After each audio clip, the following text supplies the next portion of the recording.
SCP-096.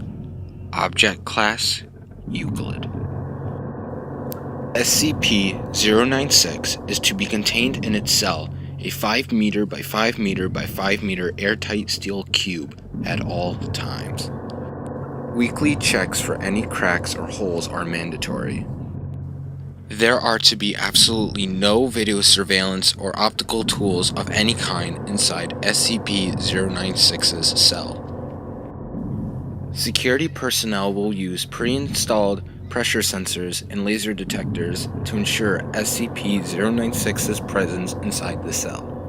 Any and all photos, video, or recordings of SCP-096's likeness are strictly forbidden without approval from Dr. and 05. SCP-096 is a humanoid creature measuring approximately 2.38 meters in height. Subject shows very little muscle mass, with preliminary analysis of body mass suggesting mild malnutrition.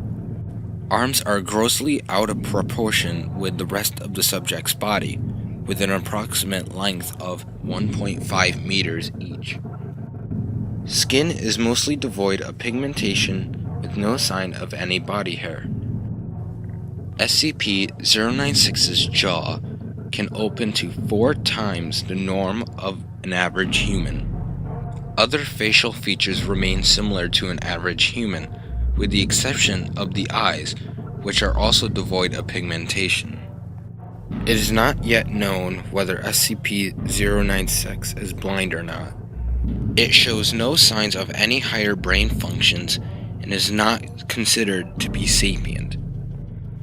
SCP-096 is normally extremely docile, with pressure sensors inside its cell indicating it spends most of the day pacing by the eastern wall. However, when someone views SCP-096's face, whether it be directly, via video recording, or even a photograph, it will enter a stage of considerable emotional distress. SCP-096 will cover its face with its hands and begin screaming, crying, and babbling incoherently. Approximately 1 to 2 minutes after the first viewing, SCP-096 will begin running to the person who viewed its face, who will, from this point on, be referred to as SCP-096-1.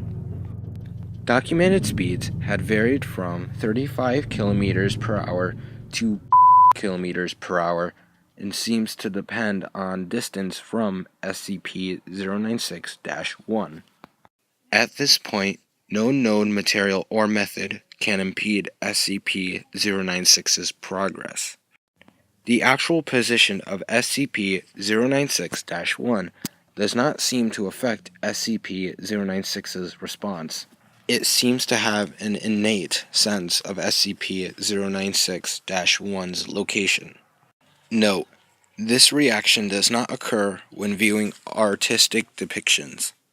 Upon arriving at SCP-096-1's location, SCP-096 will proceed to kill and blank SCP-096-1. 100% of cases have left no traces of SCP-096-1.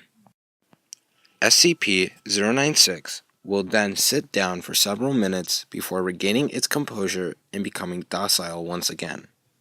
It will then attempt to make its way back to its natural habitat. Due to the possibility of a main chain reaction, including breach of Foundation secrecy and large civilian loss of life, retrieval of subjects should be considered alpha priority. Dr. has also petitioned for immediate termination of SCP-096. Termination order has been approved and is to be carried out by Dr. on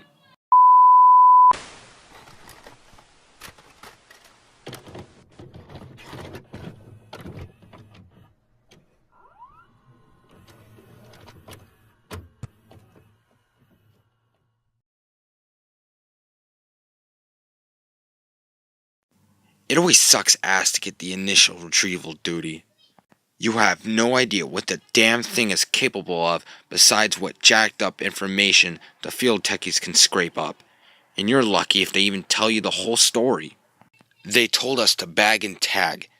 Didn't tell us jack shit about not looking at the damn thing. Could you describe the mission, please? Yeah, sorry. We had 2 choppers, one with my team and one on backup with Zulu 9-B and Dr.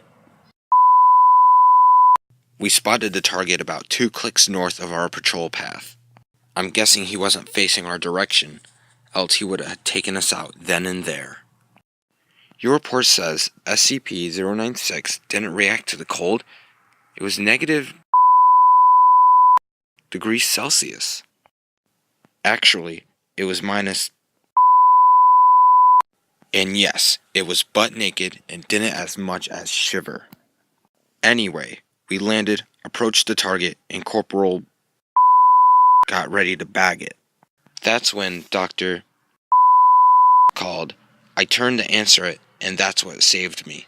The target must have turned, and my whole squad saw it.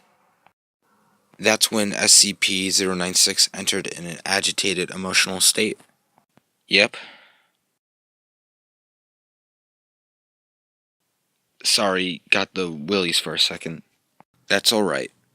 Yeah, well, I never saw its face. My squad did, and they paid for it up the ass. Could you describe it a little more, please? Yeah. It started screaming at us and crying. Not animal roaring, though. Sound exactly like a human. Really fucking creepy. We started firing at it when it picked up Corporal and ripped off his leg. God, he was screaming for our help. Fucking A. Anyway, we were blowing chunks out of the target, round after round. Didn't do jack shit. I almost lost it when it started him. That's when you ordered the use of an AT-4 HEDT launcher? An anti-tank gun. Started carrying it around ever since SCP got loose. I've seen those tear through tanks like tissue paper. Did the same thing to the target. There was significant damage to SCP-096. It didn't even fucking flinch. It kept tearing apart my squad, but with half of its torso gone.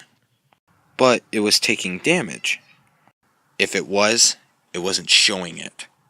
It must have lost all of its organs, all of its blood, but it didn't acknowledge any of it. Its bone structure wasn't hurt at all, though. It kept tearing my squad apart. So no actual structure damage.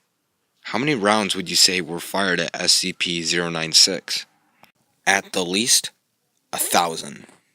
Our door gunner kept his GAU-19 on it for at least 20 seconds. 20 fucking seconds. That's 650 caliber rounds pumping into the thing. Might as well been spitting at it. This is when Zulu 9-B arrived? Yeah, my squad was gone.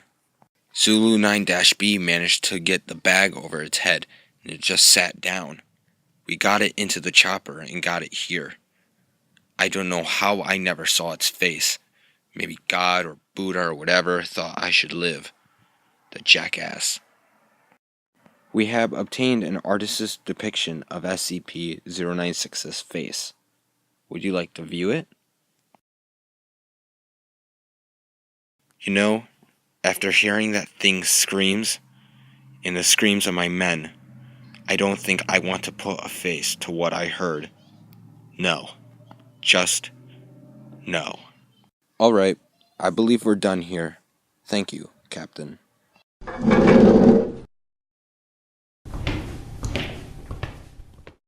Let this be on record that I am formally requesting SCP-096 be terminated as soon as possible.